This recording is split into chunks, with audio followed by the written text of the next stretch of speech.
Voilà, bienvenue à tous pour ce premier atelier. Je suis très contente de vous recevoir sur cet atelier-ci. Je vous laisse là quelques secondes la slide qui présente cet atelier. Donc, comment s'appuyer sur les coopérations pour aller vers et donner envie aux personnes. Donc, un thème qui a déjà été un peu abordé lors de la table ronde et qui nous a permis de nous poser des questions un peu clés autour de l'aller vers qu'on pourra garder en tête pendant cet atelier, qui sont comment aller vers pendant la période de crise sanitaire où ça a forcément un peu freiné les actions d'aller vers que vous pouviez porter ou proposer. Et puis l'autre question qui était posée par Francis Bouillet, qui est comment se donner les moyens aussi pour faire de l'aller vers quand on a parfois peu de temps pour mettre en œuvre des actions de ce type. Donc on le gardera en tête et peut-être qu'on pourra en parler pendant le temps de questions-réponses à la fin. J'arrête ce partage pour se parler un peu face à face. Donc, on a la chance aujourd'hui d'avoir deux interventions autour de la question de l'aller vers. Une intervention par Voisin Malin, représentée par Basile Mulciba, qui est donc responsable des partenariats opérationnels au sein de Voisin Malin au niveau national. Et puis, on a aussi Nathalie Gatelier Vignalou, qui est donc responsable de programme de l'expérimentation Impact Jeune, qui est portée par les apprentis d'Auteuil et qui est mise en œuvre donc, à Marseille, Tarascon, voilà, d'autres lieux. Ces expérimentations et ces modes de faire sont un peu différents, donc on va vraiment pouvoir un peu explorer un panel de répertoire d'actions dans le cadre de l'aller vers. On a construit ces ateliers vraiment avec la volonté de parler de la fluidité des parcours, parce que comme le disait les acteurs qui sont intervenus pendant la table ronde, pourquoi on parle de coopération? C'est surtout, in fine, pour que les personnes puissent se saisir des opportunités qui sont les leurs, qui sont disponibles sur le territoire, et puis pour qu'on puisse mettre en œuvre des parcours sans culture, sans interruption, pour que les personnes puissent se saisir de ces opportunités sans sentir qu'elles sont interrompues ou qu'une multitude d'acteurs interviennent. Donc c'est vraiment voilà, aller vers la fluidité des parcours, et la première pierre, on va dire, à poser pour que les parcours soient fluides et pour que ces personnes se saisissent de ces opportunités, c'est de donner envie et de toucher des personnes qu'on ne touche pas forcément toujours.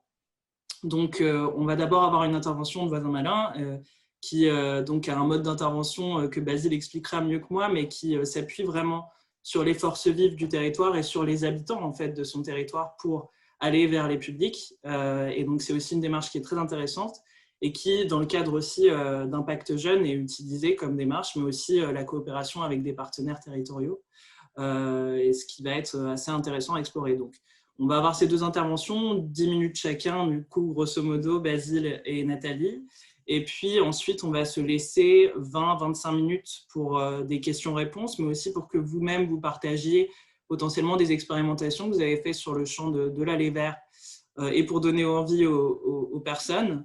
Donc voilà, n'hésitez pas tout le long de notre intervention à laisser vos commentaires ou à poser vos questions dans le chat. Et puis Johan, mon collègue, qui est présent, va faire une veille de ces questions et de ces interventions et nous les restituera à la toute fin ou vous fera intervenir, vous interpellera pour que vous puissiez préciser ou nous en dire plus sur vos expérimentations.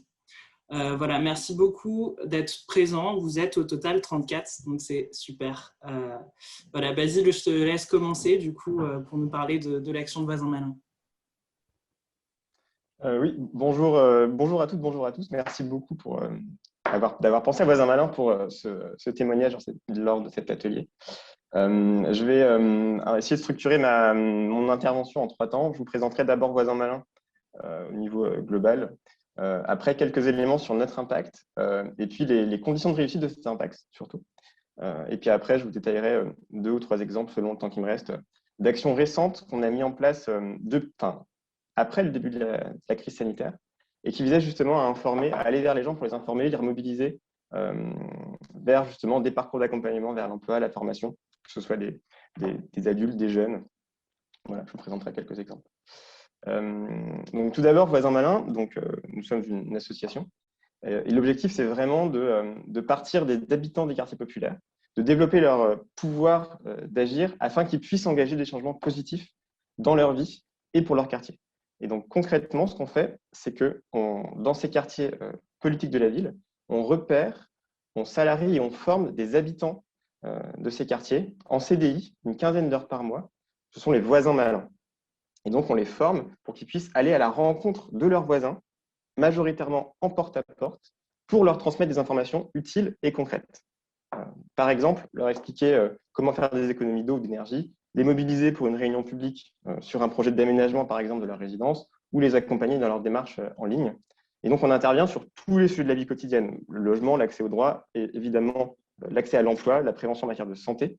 Et chaque mission, chaque campagne de porte-à-porte est construite avec un ou plusieurs partenaires locaux, que ce soit des bailleurs sociaux, des collectivités, l'agence locale de Pôle emploi, la mission locale ou d'autres acteurs aussi associatifs, qui ont une compétence ou une expertise sur le sujet, mais qui n'arrivent pas forcément à toucher les habitants, ou se posent des questions sur la manière d'améliorer ce lien avec les habitants ou les services ou dispositifs qu'ils proposent. Voilà. Et donc concrètement, on est implanté aujourd'hui dans 17 villes en France. Dans 17, ça fait un peu plus de quartiers prioritaires parce que parfois on est sur 2 quartiers sur une ville. Et donc sur chaque quartier, on a une équipe entre 5 et 10 voisins malins qui est encadrée par un responsable de site qui lui est à temps plein chez nous. Et donc aujourd'hui, on a environ 120 voisins malins sur l'ensemble de ces villes, majoritairement en Île-de-France, mais on est aussi présent dans le Nord, sur le Grand Lyon et à Marseille. Et donc les voisins malins, finalement, ils sont très divers, ils représentent aussi leur quartier, parce qu'on a des jeunes, des étudiants, des personnes qui travaillent, d'autres non, des personnes qui ont des engagements associatifs, des retraités, et ils sont recrutés sur leur motivation, leur neutralité, l'envie de comprendre, l'envie d'aider les autres et leur posture d'écoute active. Et donc on est vraiment dans cette idée d'aller vers, avec une méthode bien définie et un cadre qui permet que les voisins malins aujourd'hui puissent ouvrir en moyenne 70% des portes auxquelles ils frappent. Donc on arrive à toucher des personnes découragées, invisibles, qui sont justement un peu plus éloignées des services. Et donc on a 2 objectifs principaux d'impact. C'est d'abord que les personnes s'intéressent à ces nouveaux sujets, se posent des questions, comprennent de nouvelles choses et se disent finalement je peux peut-être y accéder, ou c'est intéressant que je m'y intéresse. Enfin, c'est important que je m'y intéresse. Par exemple, que la garantie jeune existe, qu'il y a des sessions d'information organisées à la Maison de l'Emploi près de chez moi, qu'il y a des possibilités de formation gratuite par une association de mon quartier. Voilà. Et donc, en moyenne, nous, ce qu'on mesure, c'est que 80% des personnes rencontrées par les voisins malins apprennent une nouvelle information sur le sujet de la campagne de porte-à-porte. Et surtout, ce qui est important pour nous, l'essentiel, c'est qu'au-delà de cette information-là, on puisse donner les clés aux personnes pour qu'elles puissent entreprendre une démarche. Par exemple, voilà, prendre rendez-vous avec un conseiller emploi, assister à une réunion d'information où on va les inscrire directement, par exemple. Enfin, voilà, l'idée, c'est comment est-ce qu'on permet de remettre les personnes en mouvement ou les mettre en mouvement pour des personnes qui sont parfois isolées ou découragées. Et donc, ce qu'on mesure là, c'est qu'en moyenne, 60-70% des personnes nous disent qu'elles ont l'intention de se servir des informations données par les voisins pour entreprendre une démarche. Et donc, ce qu'on observe, c'est que ça fonctionne selon il y a 2 leviers principaux dans la démarche qu'on mène qui font que ça fonctionne. C'est que les voisins malins, ils habitent le quartier. Donc, ce sont donc des personnes vues comme des personnes de confiance qui ont compris et se sont appropriés les messages qu'ils formulent avec leurs propres mots. Donc, on ne reprend pas le langage de l'institution, on travaille vraiment sur comment on peut parler de ces sujets-là pour donner envie aux personnes. Et les voisins malins eux-mêmes ont parfois connu pour certains de ces parcours et du coup peuvent en parler.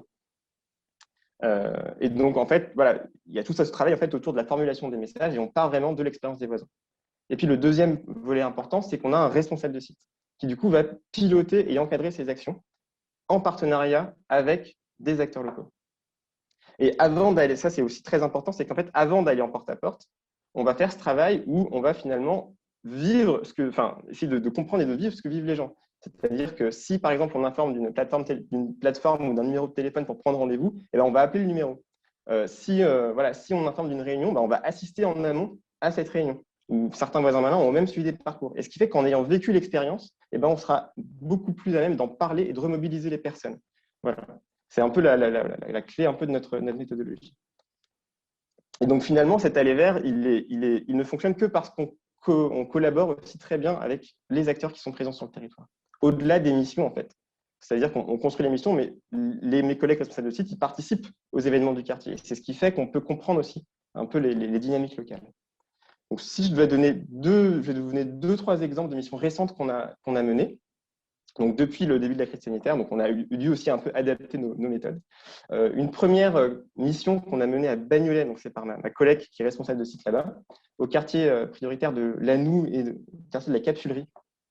Et donc là, c'est dans le cadre du contrat de ville, où du coup, c'est un projet qui a été co-construit avec les acteurs, enfin, voilà, financé dans le cadre du contrat de ville, et construit avec la mission locale, la maison de l'emploi, et aussi dans le cadre de l'expérimentation territoire zéro chômeur longue durée, avec lesquels ma collègue est en lien de façon quasiment très régulière. Et il y avait 3 objectifs donc, dans cette action d'aller vers, qui était de redonner confiance aux habitants et de les remobiliser dans un parcours vers l'emploi selon leur situation, de les informer, voire de mobiliser les personnes concernées et intéressées dans la dynamique de préfiguration de territoire zéro chômeur, et de les informer et de les mettre en lien avec certains dispositifs proposés par la Maison de l'Emploi et le PLI. Donc, on avait une approche généraliste avec l'idée de pouvoir creuser selon les appétences des habitants. Et donc, on a réalisé cette action juste après le premier confinement. Et là, plutôt que de le faire en porte-à-porte, pour reprendre le lien, on a décidé de le faire plutôt en pied d'immeuble. C'est-à-dire qu'il y avait les voisins malins étaient présents, visibles dans le quartier sur les demi-journées, et ils allaient au contact des gens, toujours dans cette logique de transmission de pair à pair. Et donc là, l'impact qu'on a observé, et c'est une des illustrations de ce qu'on peut faire quand on collabore justement de façon très fine avec un partenaire, c'est que là, du coup, donc, par exemple, dans le cadre de la maison de l'emploi organisée des réunions d'information collective, et bien là, les voisins malins, si les gens étaient intéressés, ils les inscrivaient directement aux réunions d'information collective. Et par exemple, sur les 26 personnes que les voisins malins ont inscrites directement, et bien les 26 se sont rendus ensuite dans ces réunions d'information collective sur les dispositifs proposés par la maison de l'emploi. Et donc, voilà, c'est des personnes qui n'y étaient jamais allées. Et du coup, on permet de se mobiliser parce que finalement, l'inscription est directe. Et derrière, les gens ils ont compris l'intérêt et ils y vont. Ce qu'on a fait également, c'est que pour les personnes qui étaient intéressées pour avoir des rendez-vous individuels avec des conseillers emploi, c'est qu'on prenait leur numéro de téléphone, ils étaient rappelés. Et là, pareil, sur la vingtaine d'habitants, il y a la moitié qui est effectivement venue à un rendez-vous avec la conseillère emploi. Un autre exemple d'impact, c'est que parmi les habitants qu'on a vus, il y en a 6 qui ont rejoint les travaux de préfiguration de territoire zéro chômeur longue durée. Enfin, voilà, en fait, on a tout un tas finalement d'impacts très concrets pour les personnes. Et on a cette idée finalement d'essayer de raccourcir, enfin, on appelle ça un peu une sorte de circuit court de l'emploi où on va vers les gens et tout de suite, on peut les mettre en lien avec des parcours, des moments où ils peuvent ensuite entrer dans un accompagnement.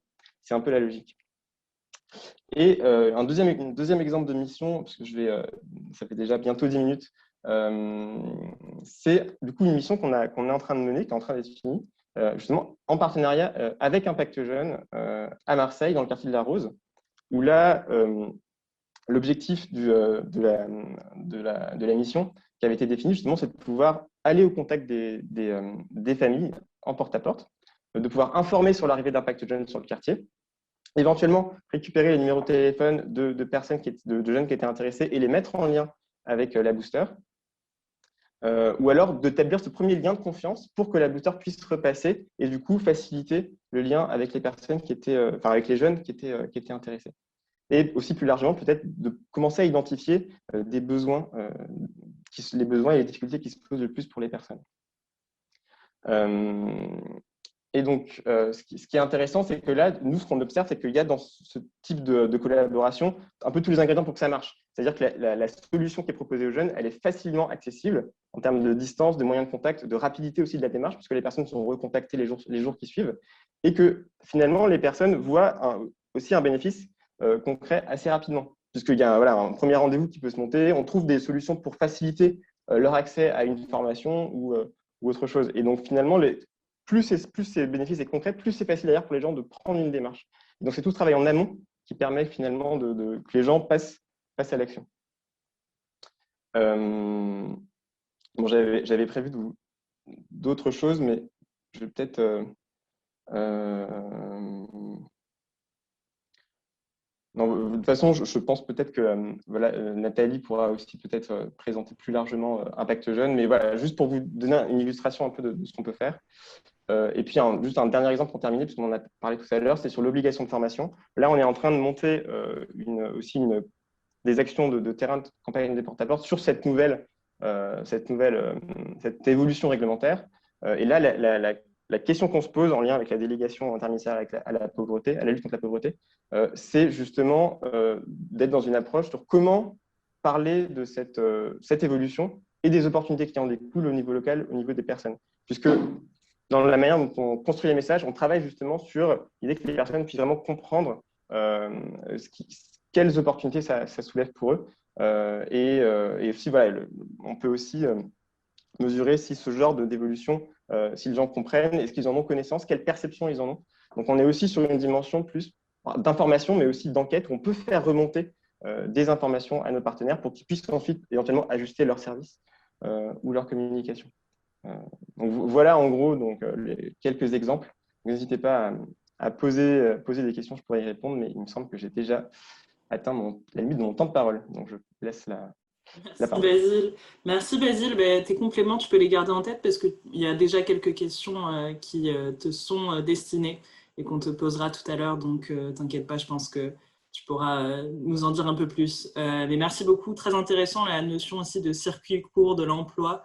Je pense que je vais la retenir et la réutiliser, mais c'est vraiment cette réactivité alliée à l'hyperproximité qui est aussi d'ailleurs le cœur de l'action d'Impact Jeune. Donc, je vais laisser la place à Nathalie Gatelier-Vignalou. Merci Nathalie. Bonjour à tous. Bonjour, merci beaucoup pour l'invitation. Je déteste parler à plein de petits carrés comme ça, mais je vais y arriver. Merci Basile aussi pour ton intervention. Effectivement, je vais peut-être redire un mot de notre coopération avec Voisins Malins. Mais avant, peut-être juste dire très rapidement ce que c'est qu'Impact Jeune. Donc, c'est un programme lauréat du PIA, lauréat du PIC, qui fédère autour de la réussite professionnelle des jeunes, à la fois des acteurs associatifs, donc une cinquantaine d'associations, des acteurs publics et des entreprises. On a plus d'une centaine d'entreprises ou d'entrepreneurs qui sont avec nous fédérés autour de la réussite des jeunes de 6 quartiers, 6 cités. Donc, on est vraiment sur des échelles très micro. 4 qui sont situées à Marseille, une à Arles et une à Tarascon. Et l'enjeu, c'est de réussir à amener tous ces jeunes, entre 13 et 30 ans, de Bac-5 à Bac+5, vers la réussite professionnelle. Donc, il y a un booster sur chacun des quartiers. Basile en a parlé. Donc, un booster qui est là sur le quartier pour essayer de bien comprendre quels sont les besoins et les envies des jeunes et d'orienter chaque jeune vers la bonne solution, inventer ce qui manque et essayer de tisser un maximum de liens avec le monde de l'entreprise. Donc, ça fait 3 ans que ce programme existe, largement accompagné avec l'ANSA, notamment Anaïs et Johan, que je remercie, qui nous suivent depuis 3 ans sur ce projet. Et donc, pour revenir au sujet, donc, un des premiers nœuds, effectivement, avec l'ensemble des acteurs, c'est comment on va aller identifier tous ces jeunes qui ne sont pas identifiés forcément par le SPE, qu'on n'arrive pas à capter. Et donc, je rejoins ce que tu disais, Tatiana. Un des premiers leviers, c'est de donner envie aux jeunes, donner envie, de leur donner envie de nous écouter, leur donner envie de s'engager vers quelque chose. Et pour ça, quand on va vers eux, j'expliquerai les différentes manières qu'on a utilisées pour aller vers ces jeunes, mais quand on va vers eux, je crois que c'est très important, effectivement, d'apporter du concret, ce que fait Voisins Malins, mais toujours arriver avec une proposition. Donc, soit on arrive avec des offres d'emploi, soit on arrive avec des offres de formation, soit on arrive avec une info. Tiens, il y a telle permanence d'accès aux droits. Si vous avez des problèmes de surendettement, c'est là. Donc, c'est très important que la personne qui va vers ce public, il soit bien nourri et qu'il ait quelque chose à apporter de l'info et qu'il puisse au maximum y répondre. Ce qui n'est pas toujours évident. Donc, arriver avec du concret, donc soit des solutions, soit arriver avec des propositions sympas. Tiens, on va faire un match de foot. Tiens, vous avez envie d'organiser des débats. On va faire un débat sur un sujet qui intéresse les jeunes. Ça aussi, ça a été une bonne manière parfois de capter des jeunes. Je veux dire, on va parler de, je ne sais pas, l'égalité homme-femme ou des questions sur la laïcité, des sujets qui peuvent intéresser. C'est une manière aussi de donner envie aux gens de sortir de chez eux et de rentrer en contact avec eux. Après, sur le comment, donc effectivement, il y a le porte-à-porte qui peut être une bonne manière d'aller vers le public. Donc, il y a à peu près 800 appartements en tout qui ont été visités en porte-à-porte depuis 3 ans sur les 3 quartiers. Il y a aller dans les lieux de ville, que ce soit les bars à chicha, notamment à Tarascon. Le booster est beaucoup allé dans les bars à chicha à la rencontre des jeunes. Ce qui est intéressant avec ces lieux comme les bars à chicha, les kebabs, c'est que c'est vraiment des lieux de vie. Le problème, c'est qu'il n'y a pas beaucoup de filles. on a du mal, elles ne sont pas forcément dans ces espaces-là, alors qu'avec le porte-à-porte, on a vraiment une vision démographique de la population. Toutes les personnes qu'on a vues en porte-à-porte, on est à 48-52 filles-garçons. Donc ça, c'est quand même assez intéressant pour ça, le porte-à-porte, pour aller capter notamment des femmes. Donc porte-à-porte, aller dans les bars à chicha, dans les kebabs, aller dans les salles de sport, évidemment, et puis dans la rue. Le booster, en l'occurrence, il est dans la rue, il n'a pas de bureau, il a un bureau volant, pas d'un acteur à un autre, mais il n'a pas de lieu institutionnel identifié. Et après, sur quelles sont les bonnes personnes pour aller vers ces publics. Donc, je parlais du booster qui a une posture un peu très informelle, qui est sur le quartier, qui peut être un bon acteur, mais il n'a pas que ça à faire. Donc, on s'appuie aussi sur plein d'autres acteurs. Donc, les voisins malins, c'est un super allié pour effectivement aller vers le public avec cette démarche de porte-à-porte en particulier. On a fait effectivement un test à la Rose qui s'est avéré concluant. Ce que je vais trouver très chouette sur le fait de s'appuyer sur des habitants voisins malins, c'est ce que tu disais, Basile, la capacité à retranscrire les messages de manière très claire pour les habitants. Vu que ce sont les habitants qui vont aller transmettre les messages, eh ben, ils ont cette capacité à nous aider à déjargonner, à rendre le message vraiment super intelligible et dans un langage qui est parfois plus approprié que pourrait être celui des pros. Donc ça, c'est super intéressant. Et puis, effectivement, c'est un acteur de confiance. Et pour aller vers le public, je pense qu'il faut, un, donner envie et deux, aussi inspirer la confiance. Et un habitant inspire la confiance. Un booster, quand il est identifié depuis longtemps, inspire la confiance, mais ce n'est pas le cas au tout début.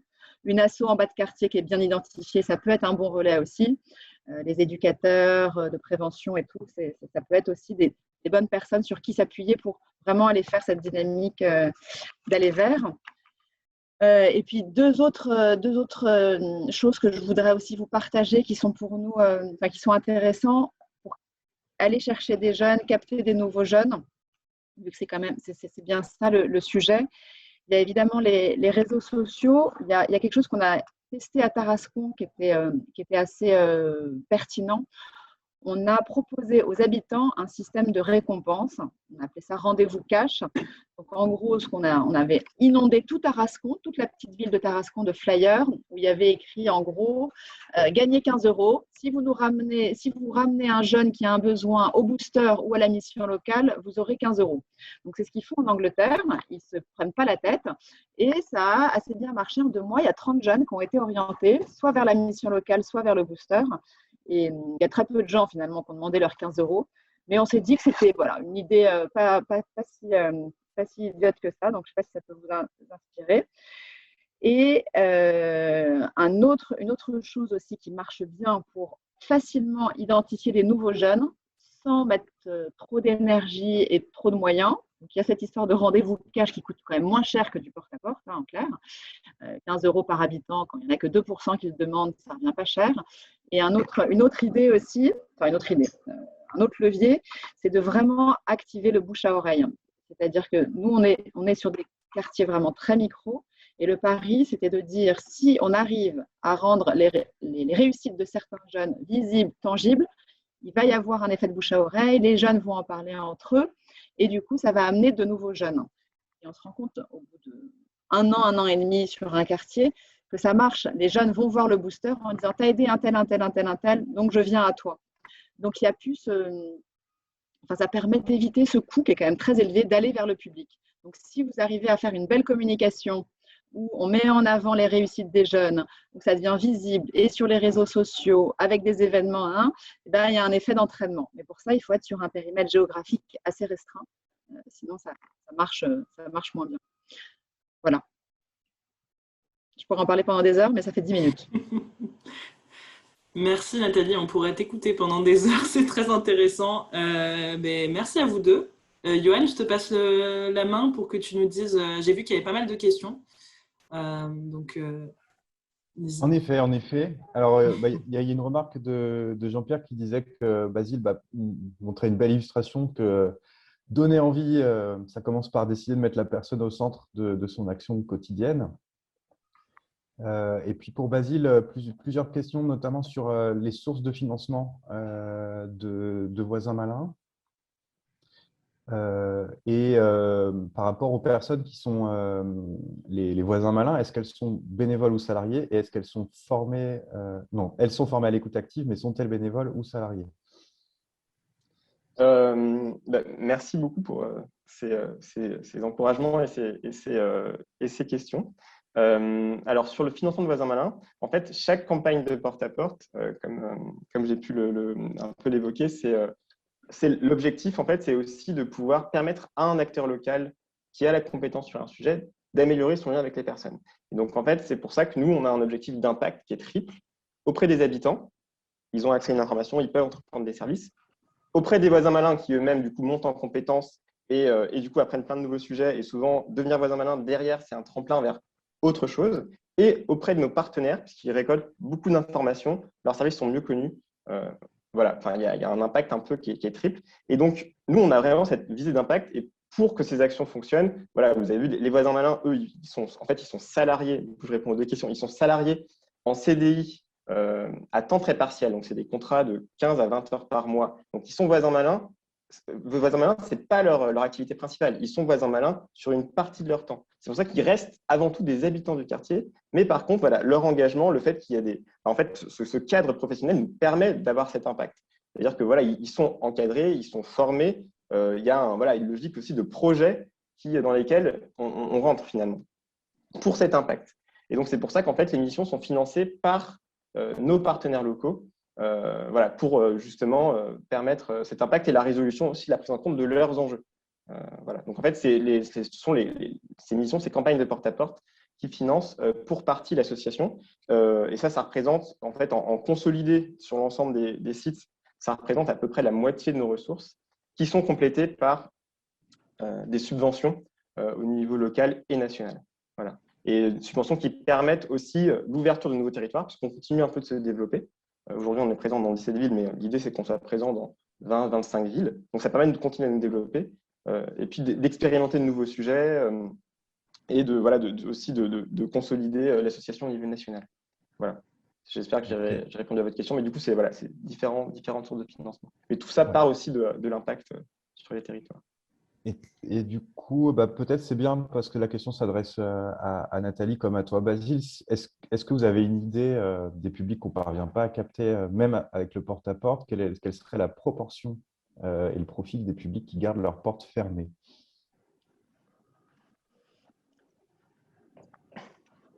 Vous avez le droit de botter en touche. Nous, ce qu'on observe, c'est que des personnes qui gardent leurs portes fermées, alors il y a des personnes qui gardent leurs portes fermées pour des bonnes raisons, c'est-à-dire qu'elles n'ont pas le temps, voilà, le sujet, aujourd'hui, elles ont l'impression que ça ne les concerne pas, etc. Donc, ou alors, sur le moment où on va les voir, elles ne sont pas disponibles, ou voilà, il y a des problèmes de santé, etc. Donc, il y a aussi des personnes qui gardent leurs portes fermées pour des raisons qui sont par rapport à leur situation. Ce qu'on observe aussi, c'est que souvent, les personnes où il y a vraiment un enjeu de remobilisation, c'est des personnes qui ont déjà vécu des expériences avec une administration ou un service et elles en ont été déçues en fait. Elles ont une expérience, une expérience de déception. Et ces personnes-là sont plus difficiles à remobiliser. Et là, c'est vraiment pour ces personnes-là, il faut que l'information soit vraiment concrète et que derrière, ça puisse vraiment bien se passer. Et donc vraiment bien se coordonner avec les structures vers lesquelles on oriente. Voilà. Mais globalement, en fait, en porte-à-porte, on se rend compte globalement, on rencontre plus les familles, donc les parents, mais c'est aussi important en fait dans ces sujets où on veut toucher les jeunes de passer par les parents en fait. Et parfois, c'est au sein de toucher les parents, ça permet derrière qu'ils puissent remobiliser les jeunes. Donc finalement, le porte-à-porte, on tombe majoritairement sur par exemple plus des parents que les jeunes, mais finalement, c'est aussi un relais pour derrière toucher les jeunes. Etc. Donc voilà, je n'ai pas de réponse, on ne fait pas de statistiques ou je n'ai pas de réponse très précise à vous donner. C'est quelques éléments un peu d'observation qu'on relève. Moi, je peux compléter peut-être, Basile, sur une des cités où on a fait 600 appartements en porte-à-porte, la cité des Lauriers à Marseille. De mémoire, il y a 85% des portes qui s'ouvraient.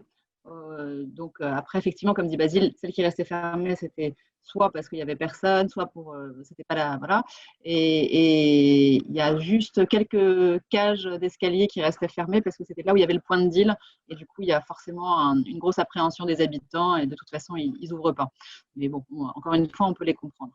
Et puis après aussi, il ne faut pas se planter sur l'horaire. Notamment, nous, ce qui nous intéressait, c'était de capter des jeunes. Donc, Il faut plutôt y aller après 17 heures. Et donc ça pose un autre problème aussi, c'est d'avoir des personnes qui sont capables de travailler en horaire décalé. Le mieux, c'est quand même le 17h, 19h30. Et il faut avoir des gens qui sont d'accord pour rentrer chez eux à 20h le soir. Voilà. Il y a une question qui s'adresse à toi, Nathalie, par rapport à la coopération que tu aurais entamée avec des lauréats de l'appel à projet repérage. Donc ça, c'est un appel à projet du plan d'investissement dans les compétences. Ouais. Alors, il y a un pic repérage, effectivement, qui est lauréat à Marseille, mais il n'est pas sur les mêmes quartiers que nous. Donc, du coup, il n'y a pas tellement d'interaction. Nous, on a vraiment une approche vraiment micro. On se dit, on va aller sur les jeunes de telle cité, telle cité, telle cité. Et donc, finalement, il n'y a pas tellement de ponts qui sont tissés. Comme je connais un petit peu, il y a le cas de figure à Tarascon, où la mission locale a été lauréate de cet appel à projet. Ah oui, tu as raison, à Tarascon. Il y a une approche, là encore, coordonnée entre le booster et la mission locale sur justement les horaires ou les lieux. Ouais. Mais ça se passe bien, ça se passe très bien en fait. Oui, non, tu as raison. À Tarascon, la mission locale est effectivement lauréat. Et du coup, il y a le booster qui coopère avec la mission locale sur ce sujet-là. Ouais. Et du coup, on a une remarque de Laurent sur Active Action qui propose un programme de formation et de retour à l'emploi et du coup, des ateliers qui valorisent les compétences, les savoir-être, les savoir-faire et comment rebondir tout ça. Et du coup, ça se déroule directement dans les maisons de l'emploi, dont on sait que certaines d'ailleurs sont au cœur des quartiers aussi. Hein, les structures ont des implantations en proximité. Est-ce qu'il y a d'autres questions? N'hésitez pas, il reste encore un peu de temps. Sinon, moi, j'avais une question pour Basile et aussi pour toi, Nathalie. Comment vous faites pour faire en sorte que le côté « je vais au-devant, je suis tiers de confiance » ou « j'interviens en proximité » s'enchaîne bien avec la suite? Parce que parfois, chaque acteur a ses contraintes, ses horaires, justement. Comment ça se passe ça, dans la maille fine?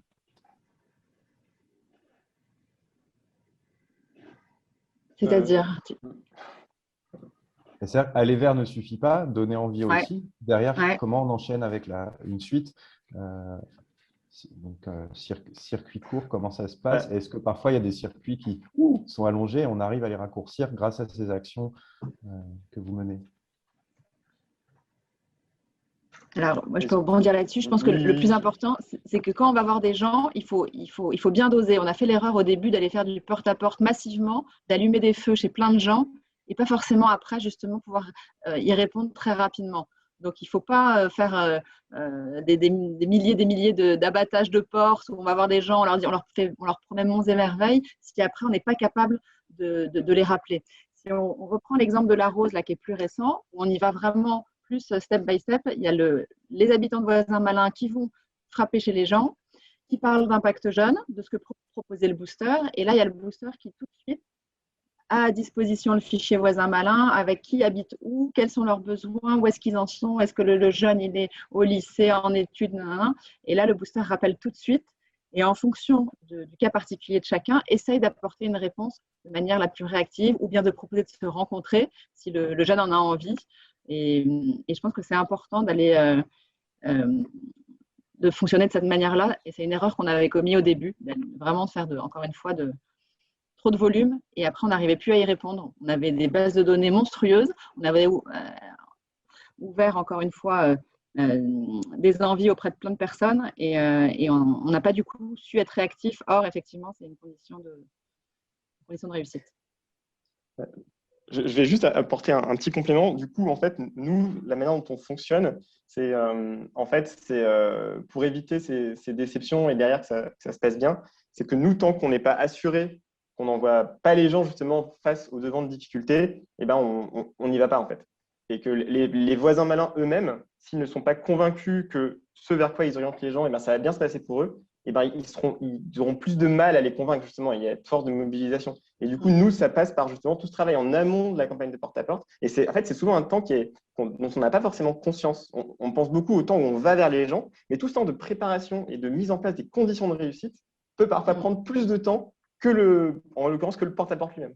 Et donc, c'est vraiment un travail d'articulation en amont pour moi, qui est assez important, et de pouvoir aussi vivre l'expérience des gens. Enfin, nous, on est assez convaincus de ça, en fait, que pour mobiliser les gens, c'est beaucoup plus facile si pour des personnes qui ont eux-mêmes vécu l'accompagnement. Enfin, ils trouvent les mots pour en parler, etc. Et ils savent aussi identifier, attention, là, il y a un risque. Des gens, en fait, voilà, le parcours est très, très long. Et donc, du coup, à ce moment-là, les gens sont un peu découragés, ils voient que ça avance pas, etc. Donc, en fait, comment dire, parfois, on repère aussi en amont des petites choses comme ça où, en fait, qui font que les gens peuvent sortir d'un parcours où justement, se trouver un peu découragé. Donc, c'est vraiment tout ce travail en amont qui est important. Merci Basile. On a une question qui vient d'arriver de Gauthier Farou, côté Emmaüs. Alors, je ne sais pas c'est quelle branche d'Emmaüs, mais comment mesurez-vous les impacts à court terme et long terme de ces dispositifs? Donc là, c'est pour vous deux aussi. Quels sont les indicateurs que vous posez?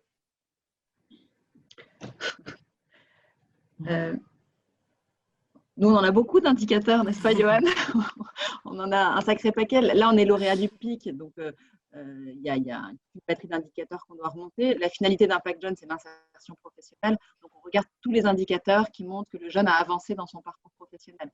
Donc, le nombre de jeunes en emploi, le nombre de jeunes en formation, le nombre de jeunes qui sont remobilisés, qui savent ce qu'ils veulent faire dans la vie. Donc, ça, c'est des indicateurs quantiques qu'on regarde de près. On regarde aussi des indicateurs plus de moyens, combien d'associations sont impliquées dans la dynamique, combien de projets ont été montés et qui répondent en sur-mesure aux besoins des jeunes, combien d'entreprises sont mobilisées, qu'est-ce que fait chacune. On peut vous dérouler toute la liste d'indicateurs, mais le nœud de la guerre, c'est l'impact sur la réussite sociale et professionnelle des jeunes, sachant qu'encore une fois, ce qui est compliqué, c'est que le spectre Impact Jeune, c'est 13-30 ans, donc ça va des collégiens jusqu'à des jeunes qui sont parfois en études et en formation. Donc, la mesure peut être très, très hétérogène. Et peut-être, Johan, tu veux compléter? Ouais.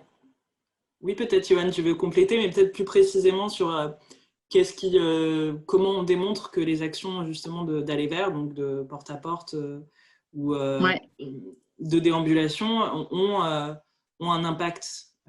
Oui, alors, effectivement, on peut réussir à avoir le taux de transformation entre le nombre de jeunes qui ont été repérés et le nombre de jeunes qui ont accepté d'être accompagnés. Et le ratio, alors dans la dernière version 2020, je ne sais plus de combien il est, je crois que c'est 70%, en tout cas pour les NEETs, ce qui montre qu'on a une assez bonne capacité à donner envie à des jeunes profils NEETs d'être accompagnés. Donc, ça, c'est plutôt un taux qui est encourageant, enfin un taux d'adhésion qui est assez important sur les NEETs. Au total, j'ai peur de dire une bêtise, là, je ne l'ai pas sous les yeux. Combien de NEETs? Non, sur le taux entre le nombre de jeunes de repérés et le nombre de jeunes qui sont après accompagnés dans le programme. Sur les NEETs, je crois que c'est 70%. Et si on prend l'ensemble des jeunes, je ne sais plus exactement de combien il est. C'est à peu près la moitié des jeunes, parce que évidemment, quand on va au-devant de tout le monde n'a pas forcément besoin ensuite d'une intervention. Donc, l'indicateur sur les NEETs, il est plus probant, parce que c'est a priori des personnes qui pourraient avoir envie. Même si Impact Jeune s'adresse aussi à des étudiants qui n'ont pas de réseau, à des jeunes collégiens qui ont besoin d'être soutenus. Et aussi, ce que j'ai retenu, moi, de très enrichissant, c'est que l'aller vers et l'implication des jeunes eux-mêmes a permis à ce que des jeunes soient eux-mêmes relais d'Impact Jeune et mobilisent eux-mêmes leurs ressources et leur énergie en prolongement de ce que vous avez entamé. Donc ça, c'est une des belles réussites et qui rejoint un peu l'action de Basile qui, à partir des habitants eux-mêmes, propose des solutions et a un impact aussi sur la suite derrière et ce que les institutions vont pouvoir ou pas s'ajuster à ce que les personnes elles-mêmes renvoient. Oui, du coup, je ne sais pas si j'ai le temps de répondre en 30 secondes sur nos indicateurs d'impact à nous. Donc, nous, on a je disais, trois un peu cibles d'impact. Donc, pour les habitants, on a des démarches d'évaluation en continu.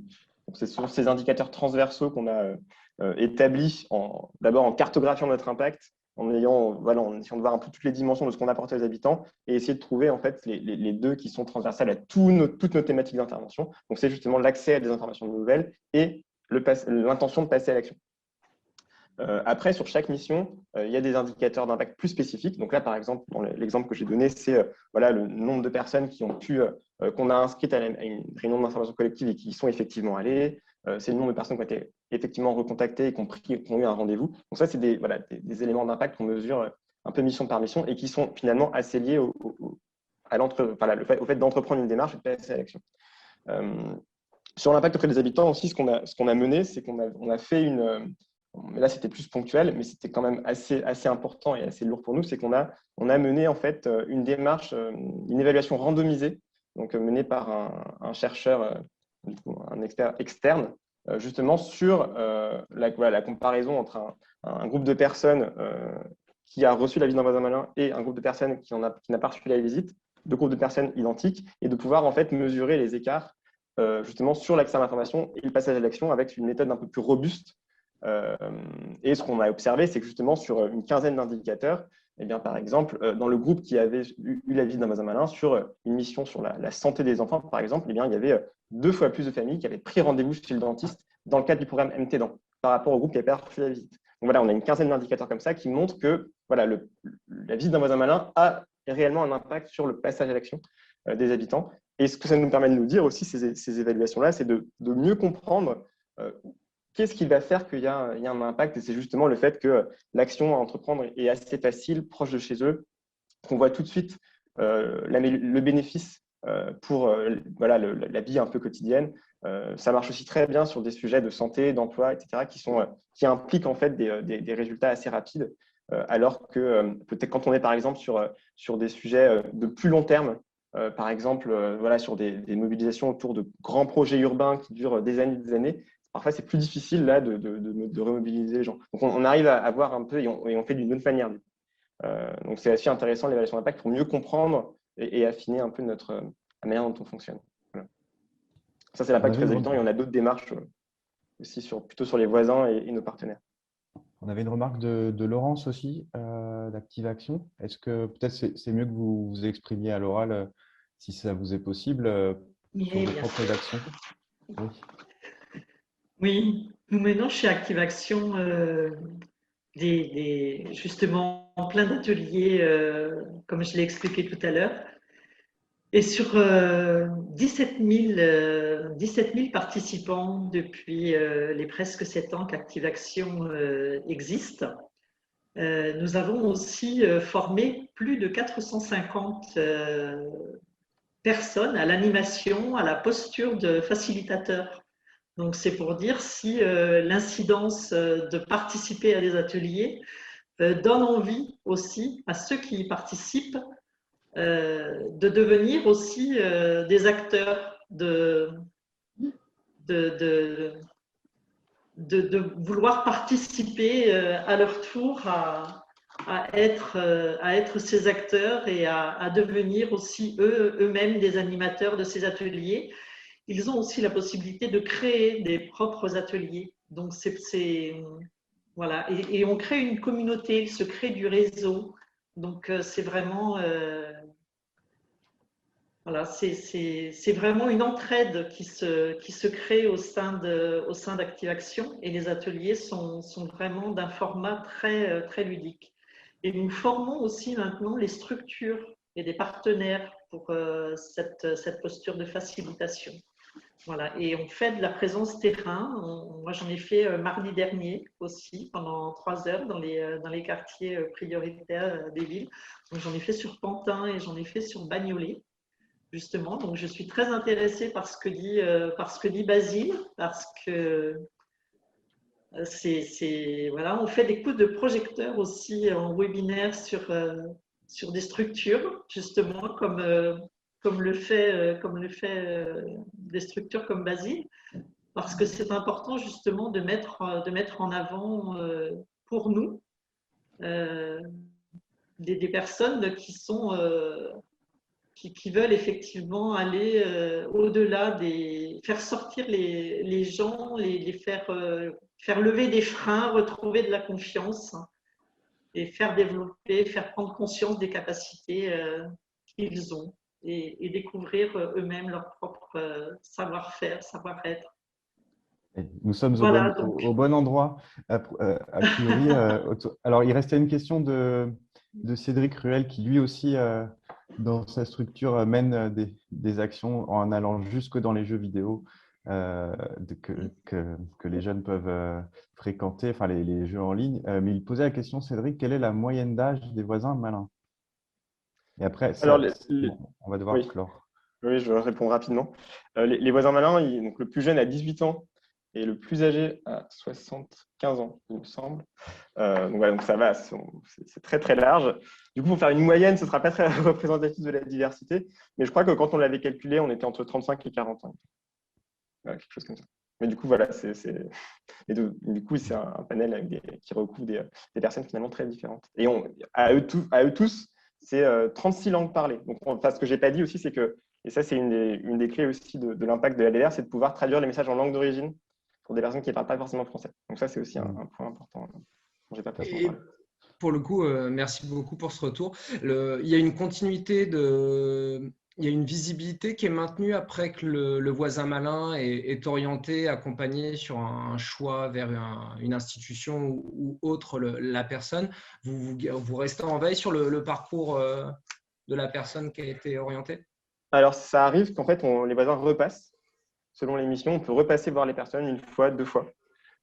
Et puis sinon, après, le lien se fait notamment via nos partenaires avec lesquels on reste en lien et du coup, on peut suivre les personnes comme ça. Mais les voisins n'ont pas de rôle d'accompagnement vraiment sur un parcours. C'est plus ce moment d'information et de mobilisation et que les gens prennent confiance et se disent « je vais le faire ». Je comprends, j'ai confiance et du coup, je peux me mobiliser, m'y réintéresser et on repasse plusieurs fois, parfois pour suivre. Mais les voisins n'ont pas ce rôle vraiment d'accompagnement dans la durée. Ils ont des petits contrats avec nous. Vous êtes le tremplin. Exactement. Est-ce qu'on peut se donner 1 minute, Cédric? Parce qu'on voit une remarque quand même sur les promeneurs du net qui touchent les personnes via les réseaux sociaux. C'est vrai que je vois que depuis la Maison de l'Emploi et de la formation de Grand Paris Sud, tu as 2-3 actions peut-être à présenter sur donner envie. Tant que tu as la parole. Donner envie, on essaye de solliciter toujours d'aller vers. Donc là, prochainement, on est en train de mettre en place un tournoi e-sport. Donc on se dit d'accrocher un public donc davantage jeune, mais moins jeune aussi à travers la plateforme Discord, créer des communautés à partir de centres d'intérêt et à partir de ce moyen-là de détourner aussi le jeune vers l'axe insertion professionnelle. Donc notamment quand un jeune vient autour de sa passion du jeu vidéo, lui faire comprendre aussi et conscience qu'il y a tout un univers derrière, informatique, numérique et des formations, des possibilités de se former. On est en train de mettre en place aussi dans le cadre des quartiers d'automne et quartiers d'été, donc c'est des appels à projets politiques de la ville, un concours d'éloquence. Donc là aussi, on se dit que mettre en avant les jeunes à travers l'art oratoire, le fait de pouvoir verbaliser ses passions, ses compétences, ses soft skills et faire ce lien avec l'entreprise, se montrer différemment. Donc on travaille là-dessus, donc avec une mise en place courant mi-mai, mi-juin. On essaye à chaque fois de trouver des solutions. Ce n'est pas toujours évident. Nous, on a comme soutien des adultes relais, mais ce n'est pas du niveau malheureusement encore des voisins malins. Mais j'espère qu'on va tendre à des solutions qui seront aussi concluantes que ce que vous pouvez faire sur vos territoires respectifs.